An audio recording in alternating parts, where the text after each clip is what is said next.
Assalamualaikum warahmatullahi wabarakatuh. Saya Putra Anggraini dari jurusan Manajemen Komunikasi kelas 19 DG akan menjelaskan kembali sesi 5 Sosiologi Komunikasi. Agenda hari ini ada social distancing, physical distancing, perubahan sosial, dan budaya masa populer. Social distancing. Maksudnya apa? Pandangan pakar kesehatan Indonesia. Menurut pakar kebijakan kesehatan Profesor Wiku Adhisasmito, social distancing berarti menjaga jarak sosial sebagai usaha non-farmasi untuk mengontrol penyebaran infeksi atau wabah. Nah, cara ini dipandang efektif karena penyebaran penyakit seperti COVID-19 terjadi lewat percikan air liur atau droplet. Mekanisme social distancing. Jika kita mau melakukan social distancing, apa yang harus kita lakukan? Yaitu ada jauhi kerumunan, kerja, belajar, ibadah dari rumah, meminimalisir bersentuhan dan berdekatan dengan orang lain, dan lain-lain. Nah, ini juga ada contohnya, social distancing di Live Mall Surabaya. Ada duduk berjauhan. Lalu, social distancing seberapa penting? Nah, ini ada jumlah kasus tanpa dan plus social distancing, lalu ada keberhasilan social distancing. Nah, ini juga ada negara Korsel yang penurunan COVID-nya banyak, lalu ada kunci sukses social distancing di Korea Selatan, itu ada sanksi pidana dan denda, penggunaan aplikasi, dipantau CCTV, dan lain-lain. Social distancing dampaknya terhadap publik bagaimana ya? Nah, ini dampak-dampaknya, dampak negatif dan positifnya. Dampak negatifnya itu kurang interaksi sosial dengan orang lain, tidak terpenuhinya kebutuhan sehari-hari, bisa berdampak pada sektor real, dan lain-lain. Nah, efek positifnya, tindakan non-farmasi yang efektif menghentikan dan memperlambat penyebaran penyakit menular, mencegah seseorang terpapar penyakit, dan lain-lain. Ini ada juga dampaknya. Lalu, menurut Nicholas Christakis, pakar sosial Yale University, social distancing akibat corona menekan sisi alami manusia untuk bertemu teman, berkumpul, atau menyentuh. Menurut Julian Holt-Lusten, psikolog Brigham Young University, isolasi kronis meningkatkan angka kematian sebesar 29% karena kontak sosial hakikatnya mengurangi stres. Nah, di sini juga ada pengertian Chris Segrin dan Judith Moskowitz, kalian bisa baca. Lalu ada physical distancing yang dipopulerkan oleh WHO. Sama nggak sih? Nah, menurut WHO, sejak Jumat tanggal 20 Maret 2020, menganjurkan frasa social distancing diganti menjadi physical distancing.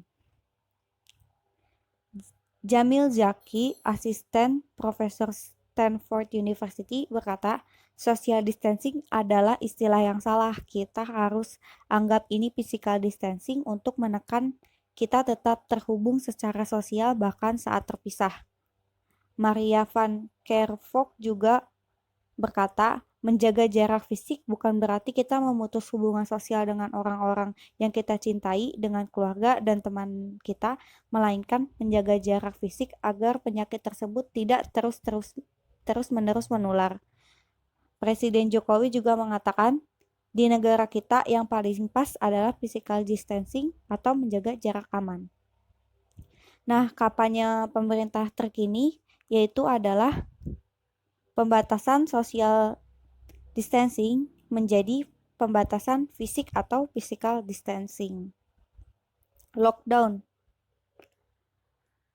Nah, ini ada dampak positif dan negatifnya lockdown dan perbedaannya. Nah, ini kita bisa lihat contoh dampaknya. Tadinya langit Jakarta penuh dengan polusi, sekarang langit Jakarta lebih biru. Ada juga dampak negatifnya, panic buying di kota-kota besar seperti di Jakarta. Ini juga ada contohnya yang lain. Ini ada lagi contoh lockdown di kawasan-kawasan wilayah, lockdown di RT 2 RW 1 Tembalang, lockdown di Desa Kagokan Sukoharjo, lockdown di AS, lockdown di Perancis. Nah, kehidupan sebelum dan sesudah COVID berubah nggak sih? Tentu berubah. Dari segi pendidikan, yang tadinya tatap muka, sekarang dilakukan melalui daring, WA, dan Zoom. Agama, tadinya ibadah di tempat peribadahan, sekarang ibadah di rumah. Sosial, tadinya kita bisa berkumpul di resto, mall, dan sebagainya, sekarang di rumah. Sosial lagi, tadinya kita terserah tanpa jarak, tapi sekarang minimal 1,5 meter. Hukum, tadinya bebas berkeliaran, sekarang masuk ODP terkena sanksi. Ekonomi juga, belanja transaksi langsung, sekarang harus pakai aplikasi elektronik. Kesehatan, tadinya bebas gak perlu dipakein masker, sekarang harus pakai masker. Nah, apa yang terjadi saat ini sejatinya bisa dikategorikan sebagai perubahan sosial atau social change. Nah, menurut Sujono Sukanto, perubahan yang terjadi pada lembaga-lembaga kemasyarakatan yang mempengaruhi sistem sosial, termasuk nilai, sikap, dan pola perilaku antara anggota masyarakat. Menurut Kingsley Davis, perubahan yang terjadi pada struktur dan fungsi masyarakat, William O'Brien, perubahan yang meliputi unsur-unsur kebudayaan, baik unsur material maupun non-material. Nah, ini ada pengertiannya, sinonim Kojaraningrat, Petran Begner, Sujono Sukanto. Lalu ada jenis dan contohnya, keluarga, patriarkal, matriarkal, poligami, kabitas, lembaga pendidikan, ada SD, perguruan tinggi, lembaga pelatihan, bimbel, lembaga agama ada Islam, Protestan, Katolik, Buddha, Hindu, Konghucu, lembaga kesehatan ada WHO, PMI, rumah sakit, klinik, dan puskesmas, lembaga budaya ada Sanggar, Paguyuban, lembaga adat, lembaga politik ada MPR, DPR, presiden dan partai politik, lembaga ekonomi ada bank, BUMN, koperasi, lembaga hukum ada KPK, hakim, jaksa, polisi, advokat. Nah, ada fungsi masyarakat. Fungsi masyarakat menurut Raymond Freud itu ada 4, yaitu social alignment, social control, social media, dan social standard. Unsur-unsur kebudayaan ada 2, unsur material dan non-material.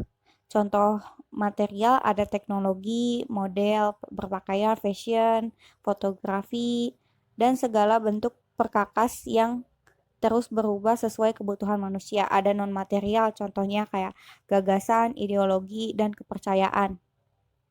Nah, ini ada contohnya di material, ada teknologi, fashion, non-material ada ideologi Pancasila yang dianut Indonesia, Jerman, ideologi Nazisme.